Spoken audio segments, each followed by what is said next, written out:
لوگ کہتے ہیں نا حق بات آپ ممبر ڈنکے کی چوٹ پہ بیان کر دو. میں نہیں بیان کرتا بھائی حق بات ڈنکے کی چوٹ پہ. میں پہلے دیکھتا ہوں کہ لوگوں میں اس حق کو برداشت کرنے کا تحمل ہے, ایک بات, بلکہ اس سے پہلے دیکھتا ہوں کہ میں خود بھی اس حق کو برداشت کر سکتا ہوں کہ نہیں کر سکتا.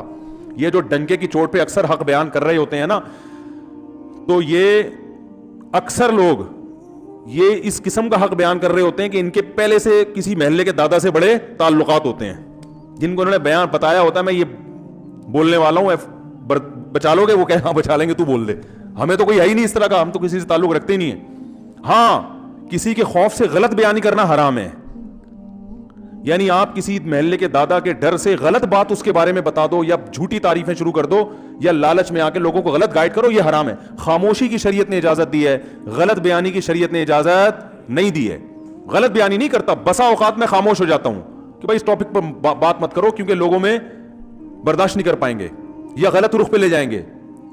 تو یہ تو مصلحت ہے, یہ تو حکمت ہے, یہ تھوڑی کہ جہاں جاؤ جو چاہے جا کے بول دو. اب مجھے بتاؤ, ایک آدمی میں کو زنا کا خوف ہے, شہوت اس میں اتنی بھر گئی, اب وہ کہیں رشتہ لے کے جاتا ہے, لڑکی کے ابا سے کہتا ہے کہ میں نکاح کرنا چاہتا ہوں. وہ نہیں, کیوں کر رہے ہو؟ بھائی میں شہوت سے میرا دماغ خراب ہو گیا ہے اور مجھے زنا کے بڑے خطرات ہیں اور میں بڑا پریشان ہوں, تو میں اس لیے چاہ رہا ہوں کہ میں آپ کی بچی سے شادی کروں, اور وہ ہے بڑی خوبصورت, تو میرا خیال ہے کہ وہاں میں شادی کروں گا تو میرا دماغ جو ہے نا ادھر ادھر جانے سے بچ جائے گا. وہ دے گا رشتہ؟ دفع ہو یہاں سے. بات تو حق ہے اور شریعت میں جائز بھی ہے, لیکن یہ حق بیانی آپ بھی نہیں افورڈ کر سکتے, کوئی بھی نہیں افورڈ کر سکتا. بھائی یہ بات آپ کے دل میں ہے, اس کو رکھو, کچھ اور بات کرو اس کے سامنے. وہی نکاح سنت ہے, نبی صلی اللہ علیہ وسلم کی ترغیب ہے, اس لیے کرنا چاہ رہا ہوں. اس طرح کی باتیں آپ کرو گے تو یہ منافقت نہیں کہلائے گی, یہ مصلحت کہلائے گی. ہر بات ہر جگہ کہنے کی نہیں ہوتی. ایک صاحب نے ایک شادی کی تو مجھے بتایا کہ میں نے نکاح کا پیغام بھیجا اور ان کو میں نے پہلے بتا دیا کہ میں 4 کروں گا. تو میں نے کہا واقعی آپ کریں گے؟ کہہ رہے میرا ارادہ تو نہیں ہے لیکن میں نے احتیاطاً بتا دیا. نہیں 4 نہیں, سوری 2 کروں گا. میں تو 4 کی ایک دم دماغ ادھر چلا جاتا ہے ہمارا. اس نے کہا کہ میں نے ان کو پہلے بتا دیا, میں ہو سکتا ہے دوسری بھی کروں. تو میں نے کہا آپ نے ان کو, آپ کا واقعی ارادہ ہے؟ اگر ارادہ ہو پھر تو چلو ٹھیک ہے. کہہ رہے نہیں میرا ارادہ تو نہیں ہے لیکن میں نے احتیاطاً بتا دیا. میں نے کہا کیوں؟ کہہ رہے بھائی ہو سکتا ہے میری بیوی وہ جو ہے ایسی نکلے کہ بد اخلاق ہو اور مجھے ضرورت پڑ جائے دوسری شادی کی. بھائی عورتیں بد اخلاق بھی نکلتی ہیں, کچھ ایسی ہوتی ہیں جو بانج ہوتی ہیں, اولاد نہیں ہو سکتا ہے شادی کے بعد پتہ چلے بانج ہے. میں نے کہا بہت اچھا کیا آپ نے, بڑی زبردست کلیریفیکیشن کر دیا آپ نے.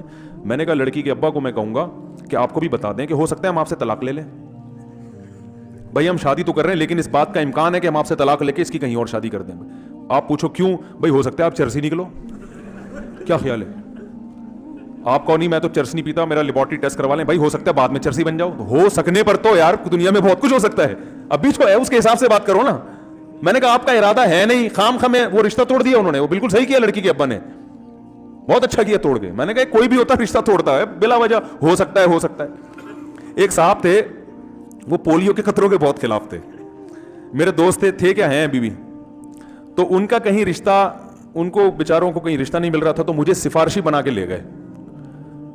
کہیں کوئی لڑکی کا رشتہ آیا ان کے لیے تو مجھے سفارشی بنا کے لے گئے کہ آپ بھی چلیں, تھوڑا تھا آپ تھوڑے سے مشہور آدمی ہیں تو میری سفارش کر دیے گا تو چانس زیادہ ہے. میں نے کہا چل بھائی ٹھیک ہے لے چلتے ہیں. ہم چلے گئے وہاں تو وہ لڑکی کے والد بھائی وغیرہ آ کے بیٹھے, مجھے بڑی عزت دی انہوں نے. میں نے کہا ہمارے دوست ہیں نکاح کرنا چاہتے ہیں آپ کی بچی سے, اس سلسلے میں ہم حاضر ہوئے تھے. انہوں نے کہا ٹھیک ہے جی, بھی ایجوکیشن کیا ہے وغیرہ وغیرہ جو پوچھا جاتا ہے. اس دوران پھر وہ جب بات مکمل ہوئی تو وہ کہنے لگے دیکھیں میں جب نکاح کروں گا تو میں پہلے ایک بات بتا دوں کہ میں بچوں کو پولیو کے قطرے نہیں پلاؤں گا.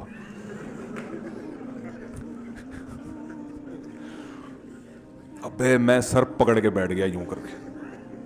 اب میں اس کو یوں اشارہ بھی نہیں کر رہا کہ میں یوں کروں گا تو وہ بولیں گے یہ آپس میں ان کا پہلے سے کوئی پری پلان ہے کہ میں یوں بولوں گا تو یوں بولنا. اب میں دیکھ نہیں رہا اس کی طرف. وہ کہہ رہے کیونکہ میں یہ پولیو وولیو نہیں, میں اللہ پہ توکل کرتا ہوں, یہ یہودیوں کی سازش ہے اور یہ فلانا ہے اور یہ ویکسینیشن اور یہ.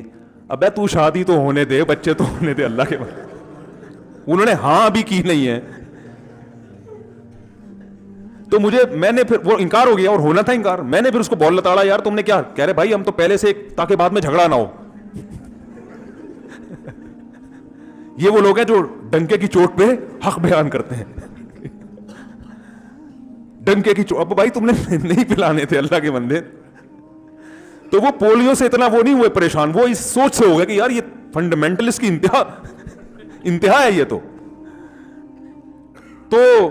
بہت بڑا فنڈامنٹلسٹ ہے, اتنا بنیاد پر ایسا ہو سکتا ہے وہ لڑکی کے ابا بھی پولیو کے قائل نہ ہو. لیکن اتنا پولیو لیس. تو ہر چیز ہر بیان کرنے کی نہیں ہوتی, بہت ساری چیزیں ٹھیک آپ کی رائے میں ٹھیک ہوتی ہیں, اور یہ تھوڑی کہ وہ تھی, یہ بات بھی انہی کی رائے میں ٹھیک تھی نا, ہر آدمی اس سے متفق تھوڑی ہے.